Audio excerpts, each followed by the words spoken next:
फरमाता है कि इन्ना अंज़लनाहु फी लैलतिल क़द्र, बेशक हमने इस कुरान को शब क़द्र में नाजिल किया। वमा अदराका मा लैलतुल क़द्र, और आपको क्या मालूम कि शब क़द्र क्या है। लैलतुल क़द्र खैरुम मिन अल्फ़ शहर, शब क़द्र 1000 महीनों से बेहतर है। तनज़्ज़लुल मलाइकतु वर्रूहु फ़ीहा बिइज़्नि रब्बिहिम मिन कुल्लि अम्र, फरिश्ते और रूह उसमें अपने रब के इज़्न से हर हुक्म लेकर उतरते हैं। सलामुन हिय हत्ता मतलइल फ़ज्र, वो सुबह रोशन होने तक सलामती की रात। हुजूर नबी करीम सल्लल्लाहु अलैहि वसल्लम ने इरशाद फरमाया, शब क़द्र को जिब्राइल अमीन फरिश्तों के झुरमट में ज़मीन पर उतर आते हैं। वो हर उस शख्स के लिए दुआएं मग़फ़िरत करते हैं जो खड़े बैठे किसी भी हाल में अल्लाह रब्बुल जलाल को याद कर रहा हो। हज़ारों महीनों से अफजल इस रात के अता करने के पीछे भी एक राज है। रसूल पाक सल्लल्लाहु अलैहि वसल्लम को साबिक़ा लोगों की उम्रों पर आगाह फरमाया गया, तो आपने उनके मुकाबले में अपनी उम्मत के लोगों की उम्र को कम देखते हुए ये ख्याल फरमाया कि मेरी उम्मत के लोग इतनी कम उम्र में साबिक़ा उम्मतों के बराबर अमल कैसे कर सकेंगे।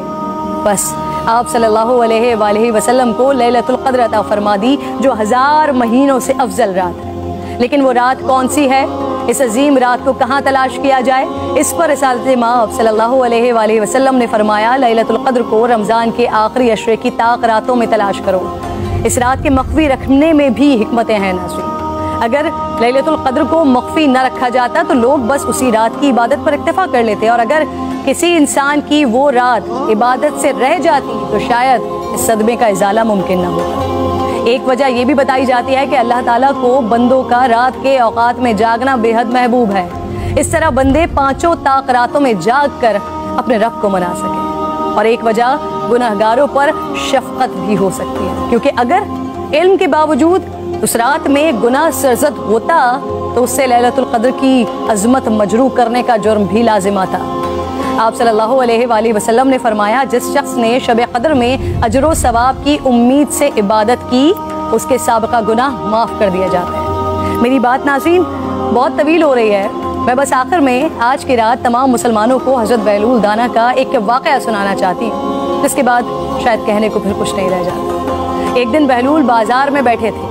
किसी शख्स ने पूछा, क्या कर रहे हैं? आपने फरमाया, अल्लाह रब्बुल जलाल और बंदों की सुलह करवा रहा हूँ। उस शख्स ने पूछा, फिर क्या बना? आपने फरमाया, अल्लाह तो मान रहा है, बंदे नहीं मान रहे। अल्लाहु अकबर। फिर कुछ अरसे बाद उसी शख्स ने हज़रत बहलूल दाना को कब्रिस्तान में देखा तो पूछा, क्या कर रहे हैं? बहलूल ने फरमाया, अल्लाह और बंदों की सुलह करवा रहा हूँ। उस शख्स ने पूछा, फिर क्या बना? आपने फरमाया कि बंदे तो मान रहे हैं, लेकिन आज अल्लाह नहीं मान रहा। आँख बंद होने से पहले मना लें उस रब को। मेरी इल्तिजा है, मेरे हक में भी दुआ